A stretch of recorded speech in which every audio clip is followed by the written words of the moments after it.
بسم اللہ الرحمن الرحیم۔ ادب کا یہ آخری معیار بہت کڑا ہے اور اس تصور کے مطابق ادب کا دائرہ بہت ہی محدود ہو جاتا ہے، لیکن اس معیار و تصور میں بھی مزید شدت پیدا کرنے والا ایک اور مکتب فکر ہے، وہ یہ کہ ادبی ہیئت کی تمام شرطوں اور تخلیق کے تمام تقاضوں کو پورا کرنے کے بعد بھی معیاری ادب قرار پانے کے لیے ضروری ہے کہ ایک تحریر اعلیٰ سنجیدگی کی حاصل ہو اور اس کے اندر تنقید حیات پائی جائے، یعنی مکمل اور کامل ادب وہ ہے جس میں بہترین فن کا اظہار بہترین فکر کے ساتھ کیا گیا ہو، جس میں اسلوب کی نفاست کے ساتھ ساتھ موضوع کی متانت بھی ہو، جس میں مواد کی ثقافت اور ہیئت کی لطافت دونوں موجود ہوں۔ اس میں کوئی شک نہیں کہ اگر ادب کا ایک معیار متعین کرنا ہو تو ضروری ہوگا کہ ایک مکمل نمونہ ادب کی تعریف کی جائے۔ اس اعتبار سے دیکھا جائے تو ماننا پڑے گا کہ ادب کے دو اجزائے ترکیبی ہیں، ایک فکر، دوسرے فن، اور ایک مکمل ادبی تخلیق اسی وقت بروئے کار آئے گی جب فکر اور فن دونوں ہی اعلیٰ درجے کے ہوں اور ان کے درمیان کامل ہم آہنگی بھی پیدا ہو جائے، اس طرح کہ دونوں ایک دوسرے میں پیوست اور ضم ہو جائیں اور اس ازدواج کے نتیجے میں ایک ناقابل تقسیم تخلیقی مرکب نمودار ہو، اور یہ مرکب زندگی اور ادب کی بہترین قدروں کا مظہر ہو۔ اس سے انسانی تہذیب کی جمالیات اور اخلاقیات دونوں کو فروغ ہو۔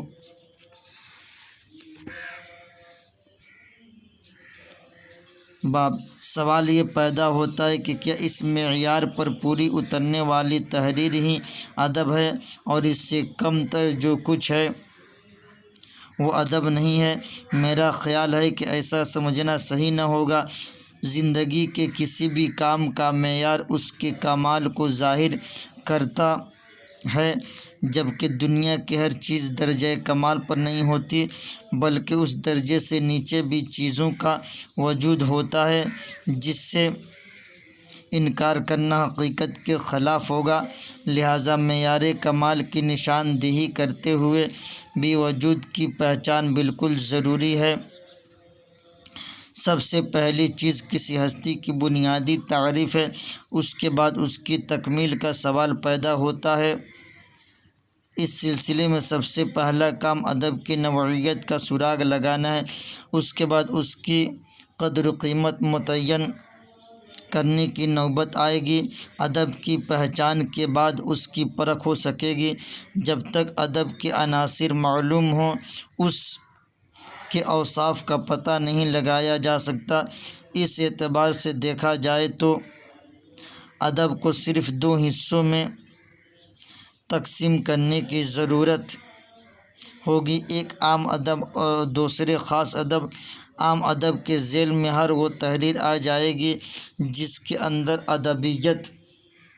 پائی جاتی ہو، خواہ اس کا تعلق فلسفہ و حکمت سے ہو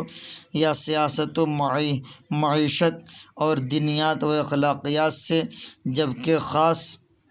ادب صرف ان تحریروں کو کہا جائے گا جو کسی مخصوص تخلیقی ہیئت میں لکھی گئی ہو،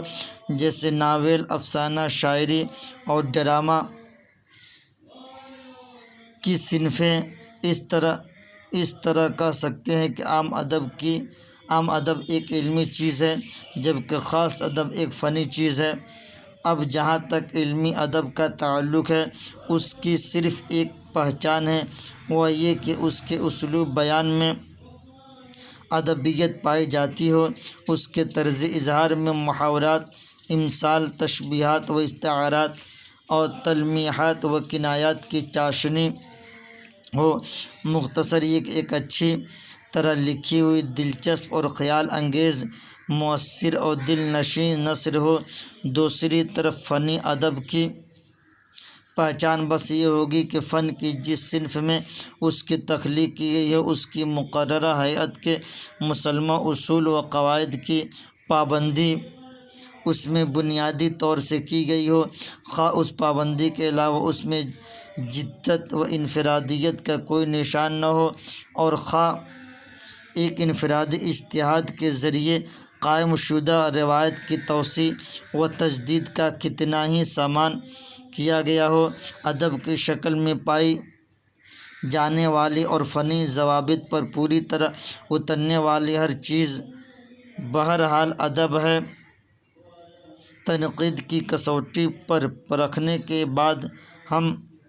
اس چیز کی اچھائی کا اعتراف کریں یا اس کی برائی پر اعتراض کریں، اس طرح ادب کی ایک بنیادی اور عمومی تعریف اور پہچان ہو جاتی ہے۔ لیکن یہ سوال پھر بھی رہ جاتا ہے کہ اگر ادب ایک ذوقی اور تخلیقی چیز ہے تو کیا ہم ادب کی صرف اس پہچان پر اکتفا کر لیں اور اس کی پرکھ کی طرف کوئی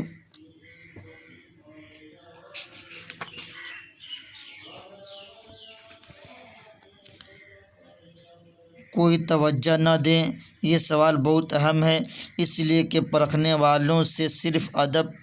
پڑھنے کی توقع نہیں کی جاتی ہے بلکہ یہ بھی سمجھا جاتا ہے کہ وہ ادب کا تنقیدی مطالعہ کریں گے۔ اس سلسلے میں ادب پر خاص کر ادیب کے نقطۂ نظر سے سوچنے کی ضرورت ہے۔ ادب کے کسی بھی معنی اور صنف پر لکھنے والوں کے بارے میں اصولی طور پر یہ فرض کیا جاتا ہے کہ وہ تخلیقی جس کے ساتھ ہی ساتھ ایک تنقیدی شعور بھی رکھتے ہیں، اس لیے کہ ادب کی تخلیق بہرحال ایک ذمہ داری کی بات ہے، اور توقع کی جاتی ہے کہ جو شخص دنیا کے سامنے ادب پیش کرنا چاہتا ہے وہ صرف لوگوں کے سامنے اپنا دل کھول کر نہیں رکھ دے گا بلکہ اپنے منتخب کیے ہوئے موضوع، اسلوب اور ہیئت کے بنیادی تقاضوں کے پیش نظر وہ شخص چھان پھٹک اور سوچ بچار کر کے کچھ خاص نکتے ایک مخصوص انداز میں بیان کرے گا۔ اس لیے کہ ادب بہرحال محض زبان سے بالیدہ تر ایک اظہار خیال کا نام ہے، اور ہر تحریر ادب نہیں ہے۔ خواہ ادب کی جو بھی تعریف کی جائے، ادب کے کچھ نہ کچھ حدود اور خاص تو ہوں گے ہی جن کی بنیاد پر ادب کی غیر ادب سے ممتاز